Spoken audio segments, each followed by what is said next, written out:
we've got a good crew here. So I know we'll have more joining us as we go, but just want to thank you guys all for taking time out of your day. We know you have a lot of options of how to spend your time.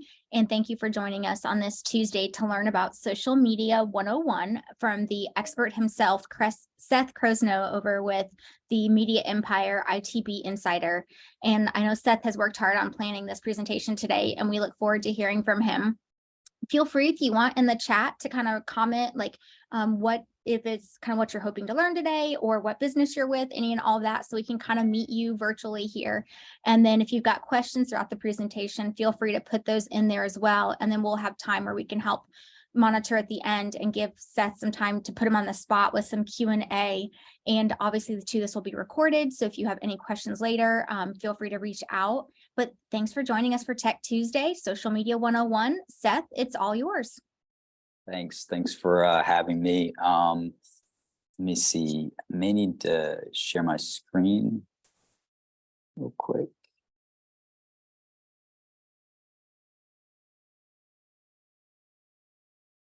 Let's see.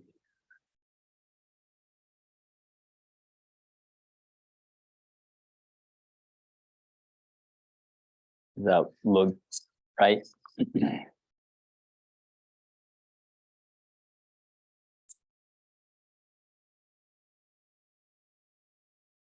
All right, does that look good?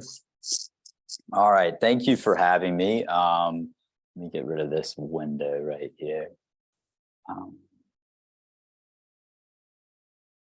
Only done these like 1,000 times in the last few years. Well, we'll just leave that window there. So, all right, this is Social Media 101. Looks like this is auto scrolling. I don't know how to stop that. So anyway, today I'm going to go over sort of the different social media platforms, what you're going to want to think about for creating your own social media strategy, then developing engaging content, building a social media following, and some tools to help you do that. This is a very broad topic, so feel free to interrupt and ask questions, and this can be more of like a conversation and a dialogue, because like I said, we could go down a rabbit hole about what's the best platform to use and what's the best time of day on a leap year to post the right reel. So there's a million answers, but I think through developing a strategy and a plan and sticking with it and testing things out, like you could develop a solid way to move forward without social media taking over your whole life, because you all are probably business owners or you're marketing managers, and social media cannot consume your life. You're not an influencer, but I think with these steps, this can help you get control of it.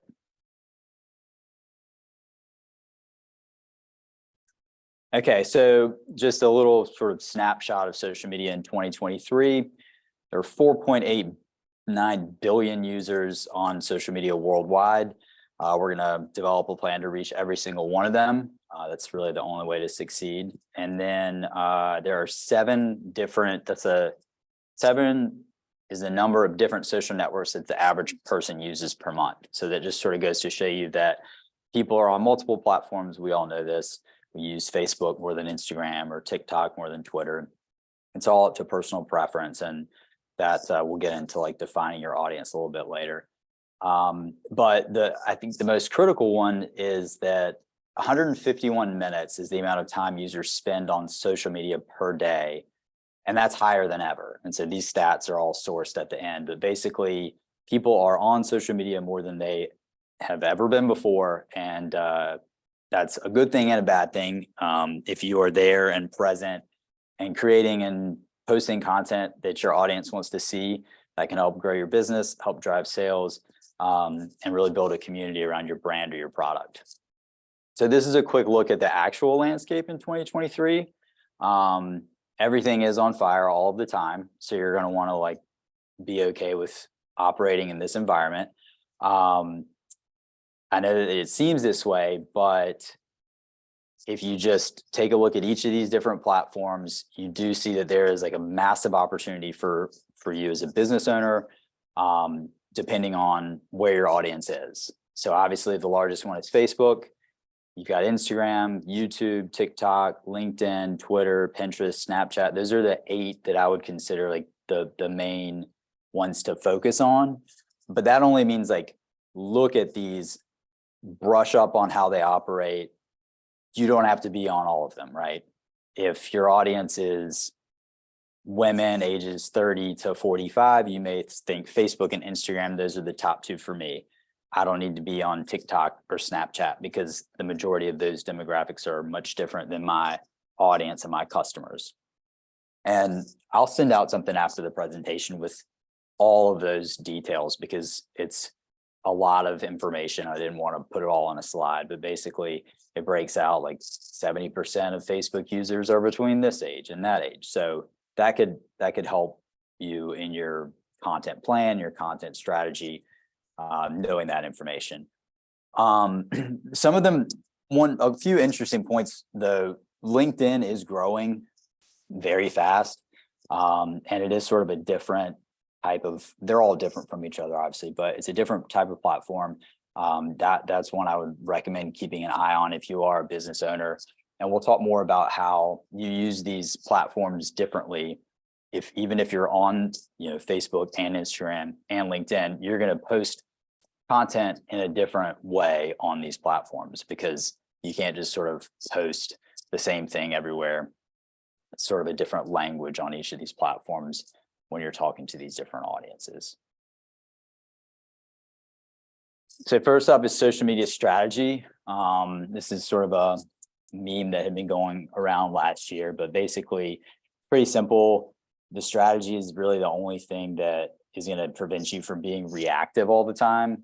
I've seen I've worked with a lot of different clients and people where they just think that they have to adapt and react to every trend that's happening, or they have to comment on every issue or thing that's in the news, when that is a thing you can do, but you can't react to it. You kind of have to plan for that. Like you have your content strategy and your plan set up and designed, and then well, we do have space on a Thursday to maybe address something that's in the news or address a current issue, or we do align or assign some bandwidth to being able to talk about those sort of current topical things. But all of that is a result of having and following just a simple strategy.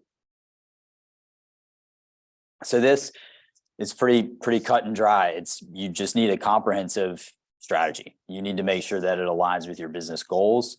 If that is, I need to sell more products, or I need to get more customers, or I need to build a community, whatever that is, your business goals, them, they're not all going to translate to your social media strategy. But if it is, we have a new product that we're launching, then maybe you are building a social media campaign around, we have the newest XYZ that's coming out. How can we make sure our audience knows about this? What's the strategy around our business goal of launching this new product? So obviously this strategy, you're going to identify your target audience, and there could obviously be subsets of that, but you know who your audience is better than anybody else.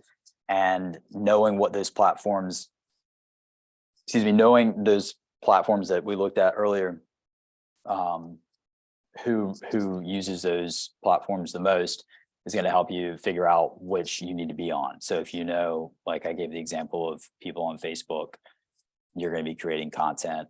That's going to be part of your strategy. Then obviously you're going to want to outline the tactics and metrics you're going to use to measure your success. It's not, we have to get 1 million followers all the time. It can be, we want to develop a strong following of 10,000 people in the Raleigh area or in the North Carolina area.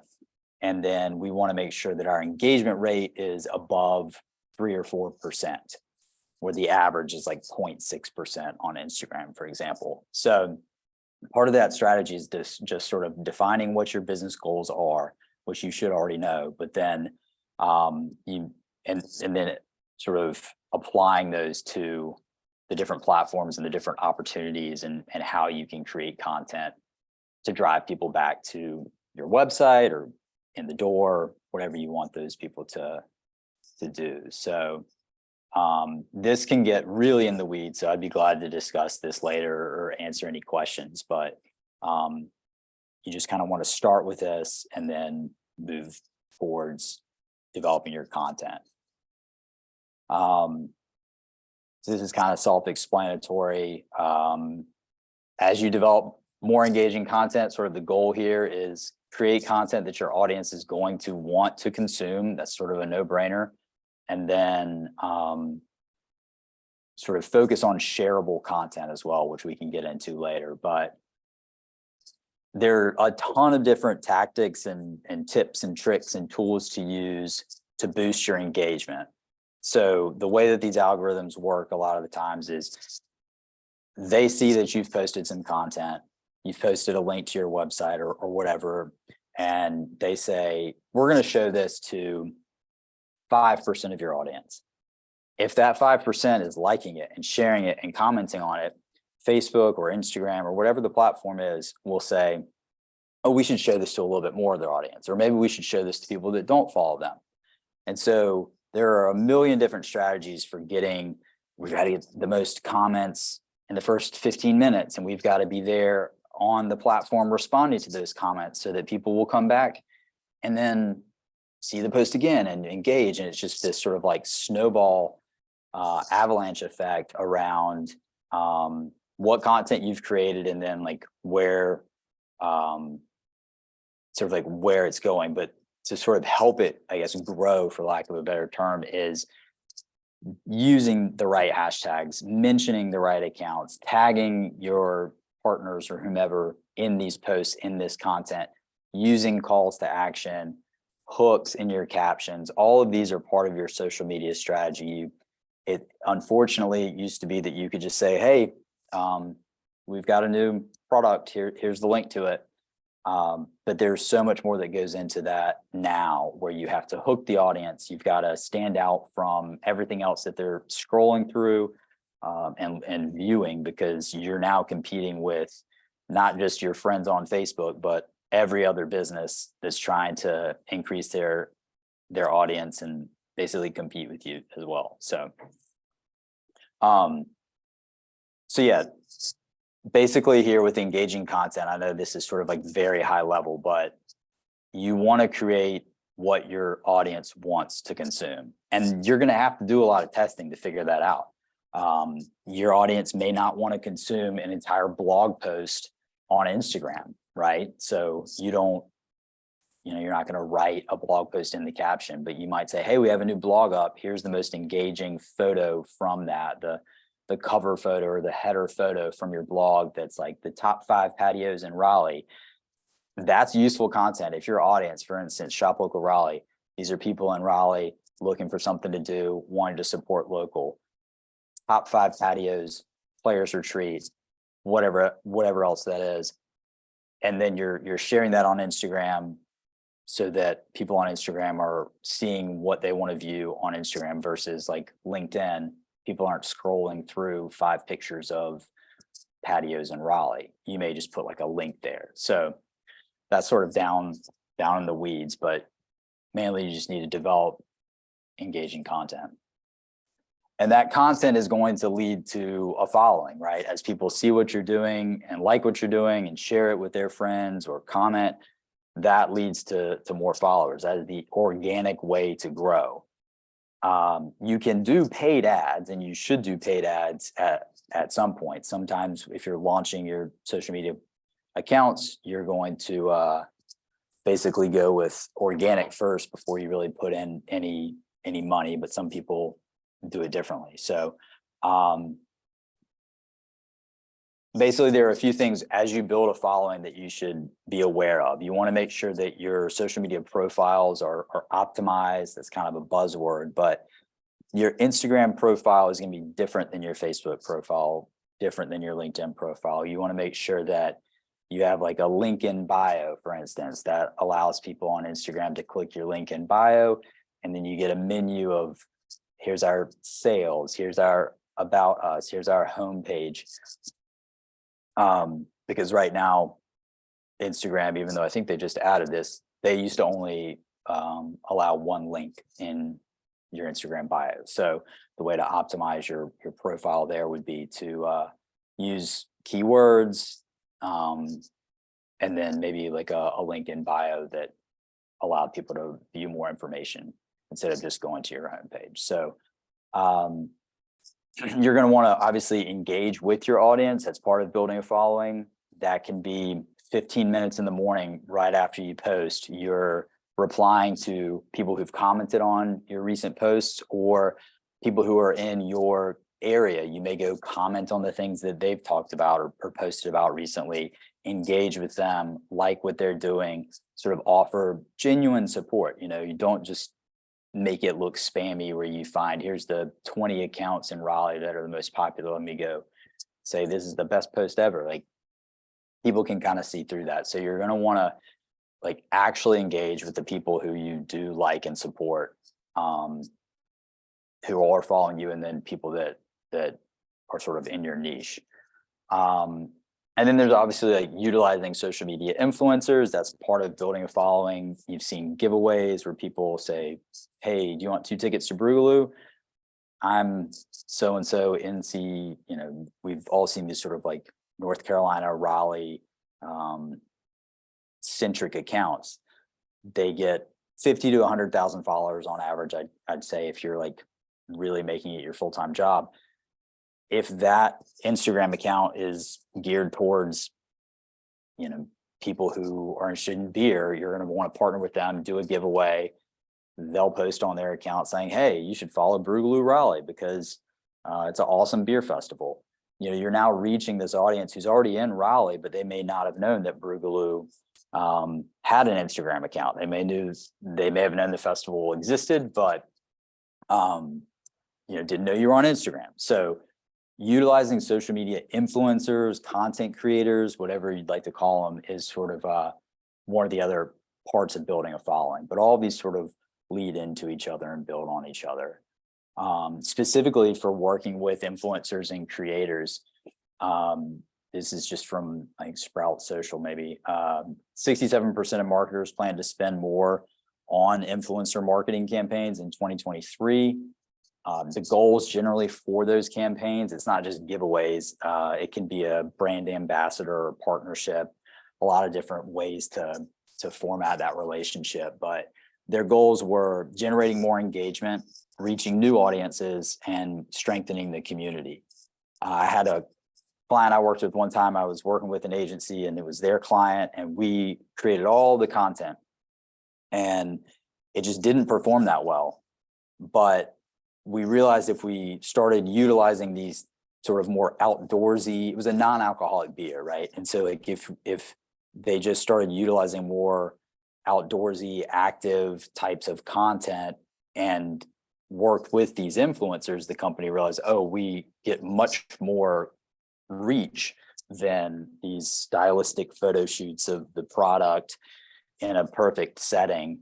And the company went with the sort of influencer route, and it's done much better than the original plan. So part of that is like adapting to changes and realizing that Instagram started as this perfect, well, it didn't start that way, but Instagram became this like perfectly curated image platform.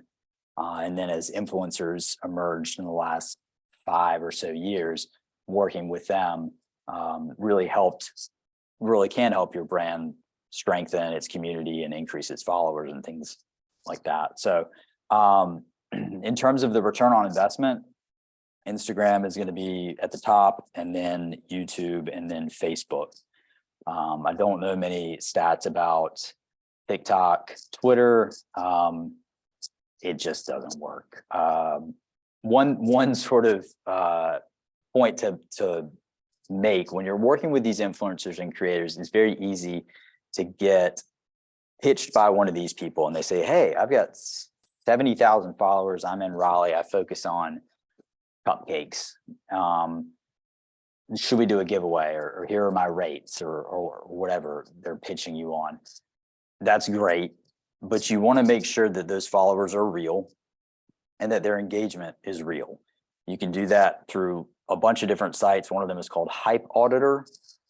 It'll analyze that person's followers based on whatever, I don't know the details of it, but it can say, this is the audience quality score.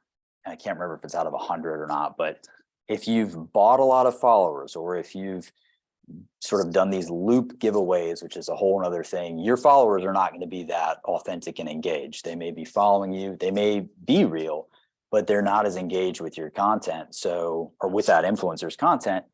So that 70,000 following for that person is maybe equivalent to somebody else who has a much more engaged following of 5,000 people. But you see these big numbers and these sort of vanity metrics, and people put that on a media kit, and then they try to pitch you, hey, you're a small business for $1,500. I'll post and tell everybody to come eat your cupcakes. And that just needs to be something I think businesses need to keep in mind, is like, you do have the power to tell whether or not these influencers are accurately representing their following, their engagement rate, and things like that. It's just something to look into, because I think now more than ever, like, everyone has the ability to be an influencer, and there's just a lot of money floating around in this space. But I would definitely say to implement that into your strategic plan, work with influencers, develop a relationship instead of a one-off $1,500 post. Maybe there's like a 3-month brand ambassador for this amount of money. This person is going to post about you or do some sort of collaboration with you on an ongoing basis. That's much more authentic to your fans and their fans, I think. And there's just a lot of different ways to utilize this in a positive way. So I don't want everybody to think that I'm like negative on the whole influencer thing.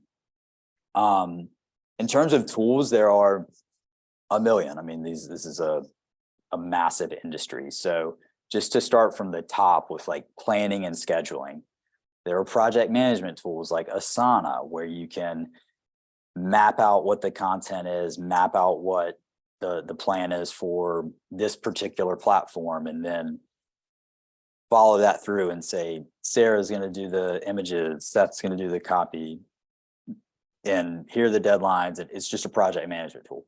There's also just the old school Google Docs and Google Sheets, where you can sort of develop your content calendar, know when you're going to post, who's responsible for what.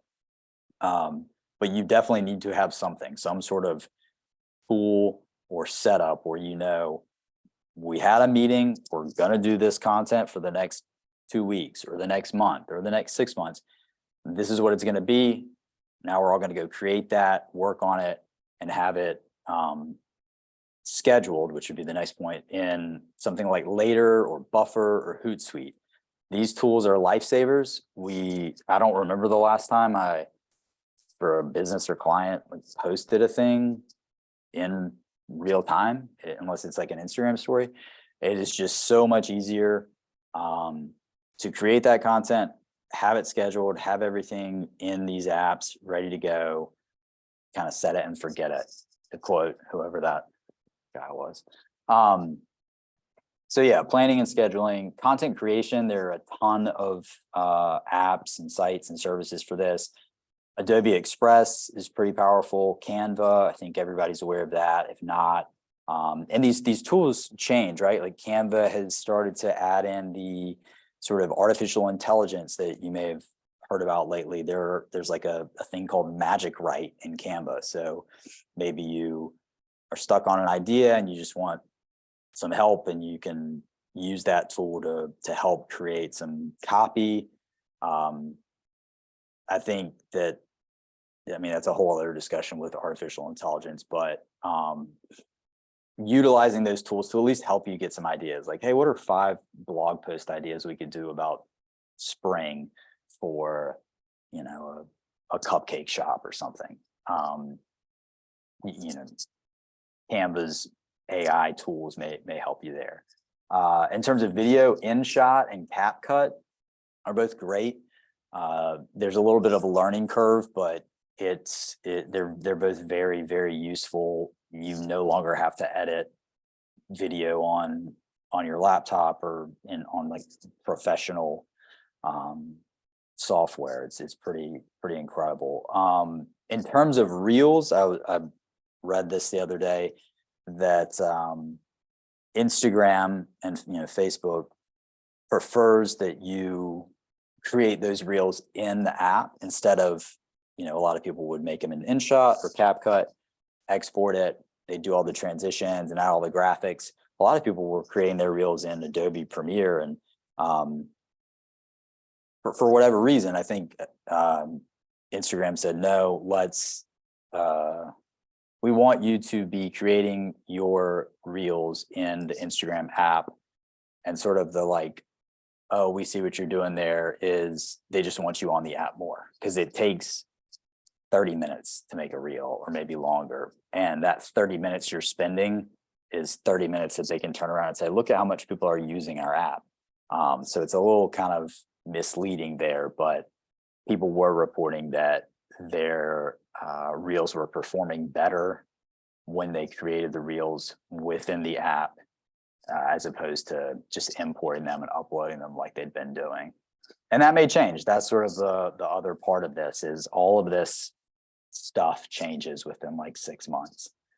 But a way to monitor that, you're obviously going to want to keep track of your metrics. Sprout Social, that's a little expensive, but that's just one example. I think Hootsuite also offers metrics. A lot of the scheduling apps will do your analytics and metrics as well. Then obviously Instagram Insights and Facebook Insights are there available within the app to take a look at. Then your Google Analytics, if you're checking any of your website traffic, sometimes it's beneficial to see where maybe if you had a campaign around a new product launch, were we getting hits from our Facebook posts or from our Instagram or from our LinkedIn? It's important to kind of figure out where your traffic is coming from on the social side to know how to improve or what to double down on. But like I said, there's a million different metrics, and that is all part of making sure that you're hitting those goals, because I guess I forgot to mention this in the beginning, but before you set out to do any of this, you're going to create SMART goals. Is this a specific, measurable, achievable, realistic? Like, what's the time frame? Are we trying to get to 5,000 followers? Are we trying to get to 25,000? An engagement rate of 2%, whatever that is. And then how are we going to measure that? So a lot of the times you can see that. All right, well, we'll check our Instagram Insights and see, did we meet that engagement goal that we were trying to go for? And then this is, like I said, a lot of this is pretty self-explanatory, but each platform is unique and they're best suited for the different types of businesses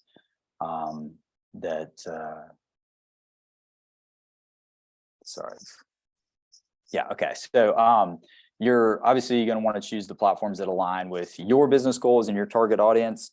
You may not need to be on TikTok. You may not need to be on Snapchat. Or if that demographic is exactly what you're trying to capture, you should go all in on Snapchat, right? You should have augmented reality filters. Like, those are options available to you, and they're not insanely expensive, but those are things that you should look into based on who your customers are. And lastly, don't spread yourself too thin by trying to be on every platform. It's just not, unless you have a team of like 10 people, it's not possible. And it's not effective because these platforms, like I said, that their demographics are already different, right? Like, just based on when they were launched, and like Facebook skews a little bit older. It's a 20-year-old company. So yeah, just don't spread yourself too thin. This can be very overwhelming. It's a ton of information, and this is like the most high level kind of overview of it, which I would be glad to talk about anything else in particular or specific. But yeah, that's sort of like a high level overview, and I'll end with one of the best memes ever, which I feel like represents working in social media. You can start out making something, how to break down, bon appetit.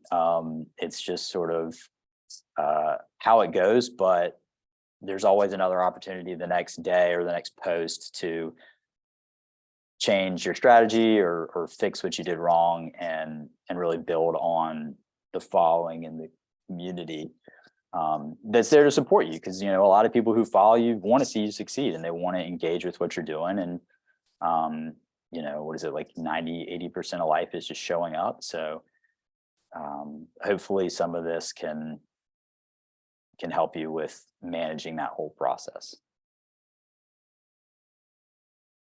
This is awesome. I don't know about you guys, but I've definitely learned some stuff, and finding too that Facebook has still the largest following of all these platforms, which I think, sometimes we think maybe TikTok or maybe Instagram was the place to go, but it seems like that Facebook still has the most users.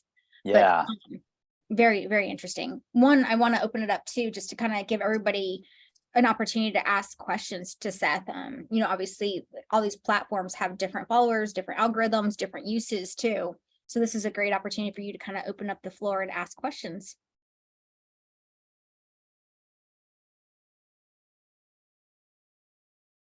Just reading through some of the comments here. I guess I'm curious too, like what platforms are everybody using? Like, I know we don't use TikTok and we don't use Snapchat. We have those accounts, but we don't use them. So I'm curious kind of too what everybody else uses.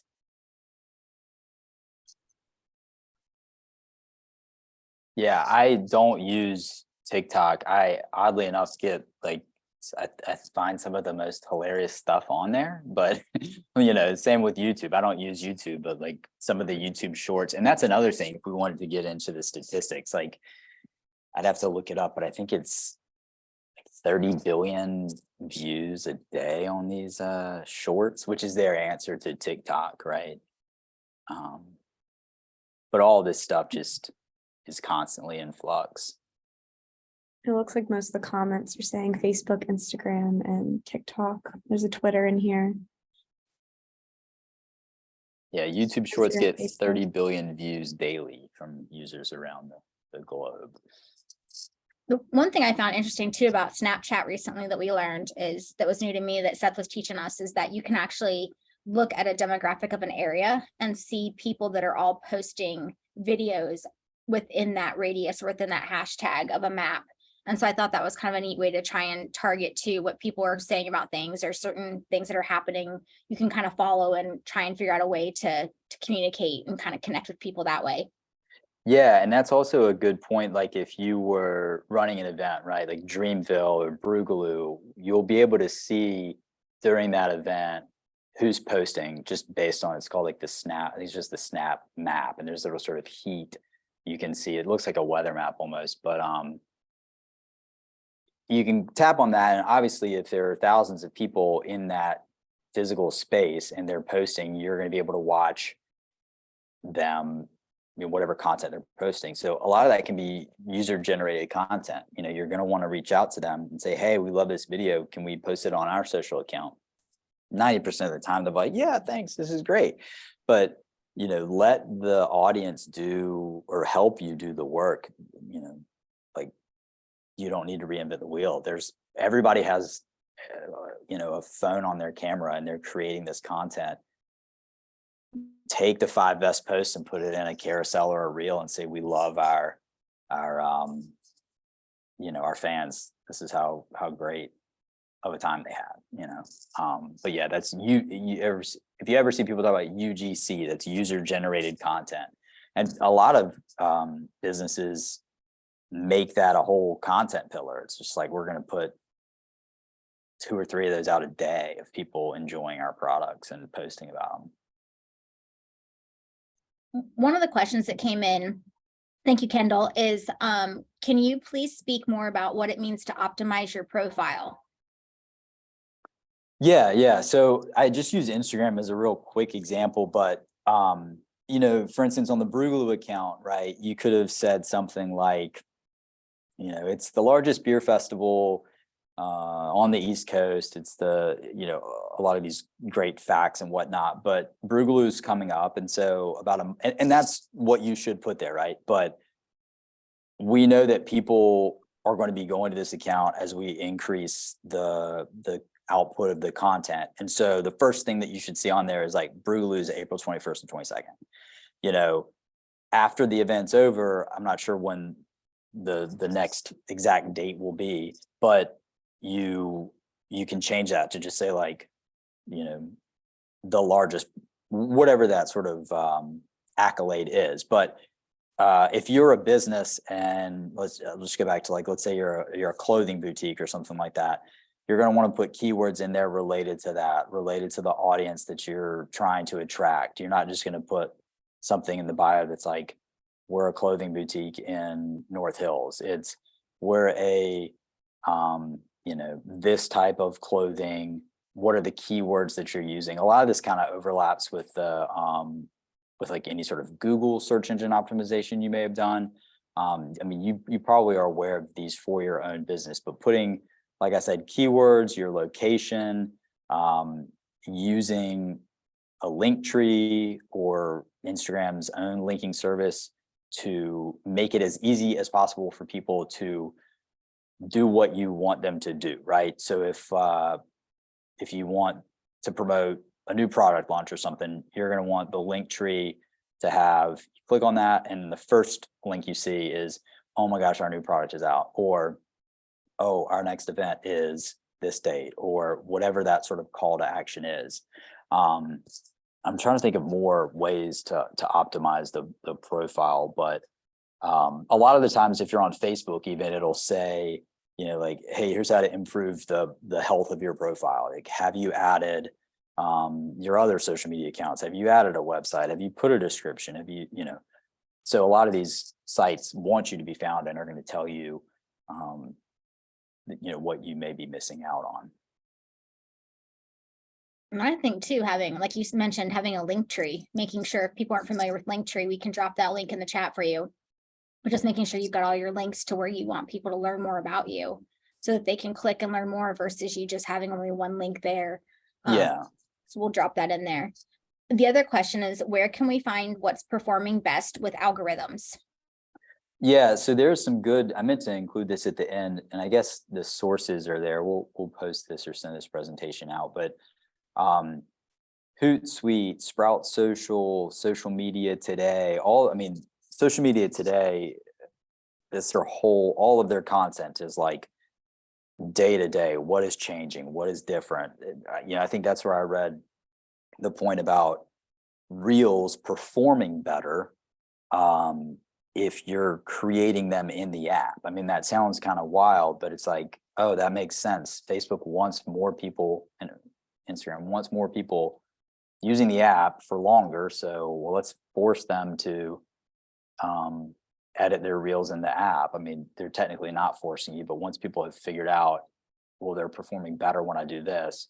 And a lot of it is sort of like trial and error guesswork, but with sites like Social Media Today and some of these other, like, that's their entire business. I mean, their whole business is basically like the way CNBC watches the stock market. These analysts and people are watching how different content performs, what's happening. Oh, your reel should be 10 seconds instead of 20 seconds. It should, you know, not have text on it. It should, and you can get lost in the weeds on all the different recommendations, but yeah, Social Media Today, and I'll try to find some other sites that we can send out, because there are a couple that I can't remember off the top of my head, but you know, it changes, and you'll see people like the head of Instagram, Adam Mosseri, will come out and say, hey, we're going towards a more you know, video centric feed. That's what we want to do. And then you'll see the backlash where people are like, we just want to do pictures. And so it's sort of this struggle between how are companies keeping those users on the platform more, and then what do the users want? And I think that's why you're seeing a lot of changes at places that have been around for a while, because things like TikTok pop up, and it's a whole different discussion about sort of why they're doing what they're doing. But I think one way to beat the algorithm changes is just being consistent no matter what you do. If it's, you know, when I used to publish more like a weekly article, that article came out every Tuesday morning at 8 o'clock. And that meant people were going to see that Facebook post, the tweet, the Instagram post within probably an hour of that 8 o'clock in the morning blog going live. And another point about all of this is social media is just one part of your marketing, right? It does seem like the whole thing, but the most important thing is your email list, because these platforms can change in a second. You could have gone from the best, most like liked photos and engagement through the roof. And if you didn't start creating reels, Instagram wasn't going to show your content to anybody, because they wanted to be this app that competed with TikTok. And so you would have just been left high and dry. You're like, well, I don't film. I do static XYZ, whatever it is. And so you either have to adapt or realize that your email list is the only thing you truly own, your website traffic and your email list, because these social media platforms can come and go. I mean, Vine, you could have built up an audience of millions and then one day they shut down. So if you didn't drive anybody on Vine, if you didn't have like sign up for my email newsletter or something like that in your profile, you had nothing when that site shut down. Oh, that guy was hilarious. But like, okay, where is he now? Is he on YouTube? Is he on Instagram? How do I like stay and follow along with what this person's doing? So I would say that your email list, whether you're doing that through MailChimp or there's a ton of different services, but capturing email addresses, I'm sure every time people check out on your stores online, or maybe they come in or get a discount, get their email address, because that's critical.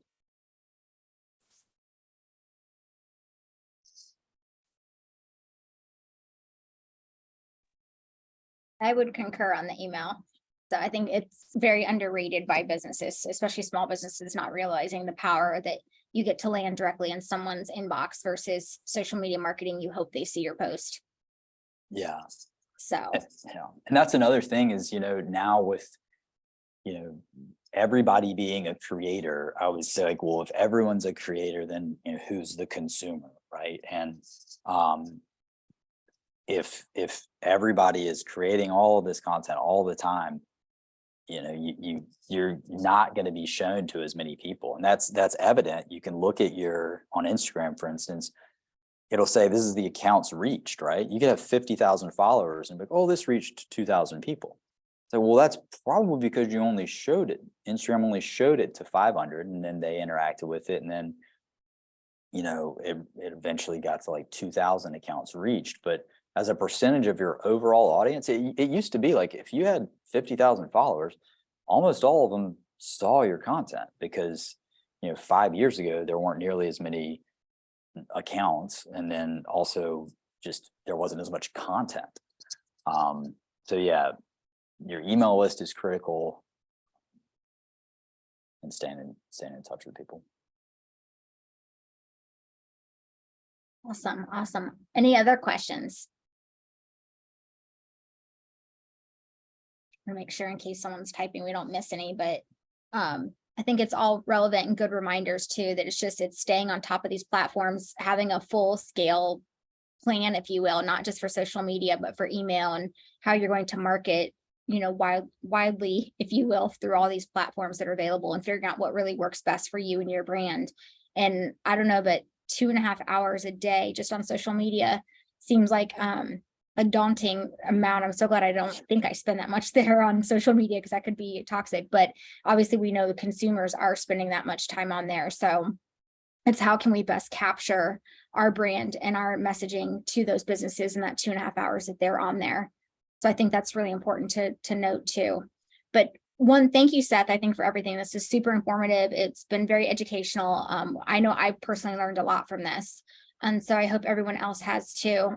Obviously, this will be posted on Facebook. It'll be shared on YouTube so that we can capture more of that engagement. But if you have any other questions or any kind of feedback you want, feel free to get in touch with Seth. Obviously, he's ITB Insider on social media. Seth, how else would you like people to contact you?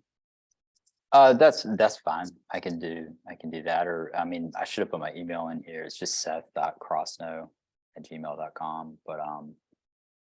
But yeah, it's there's a bunch more stuff. And before we send this out, I'll put in all of those details, because they're in my notes about like the metrics on each platform, just because all of that's publicly available. It's really just I'm just aggregated this from all of those other sites that aggregated it from somewhere else, but that data changes all the time.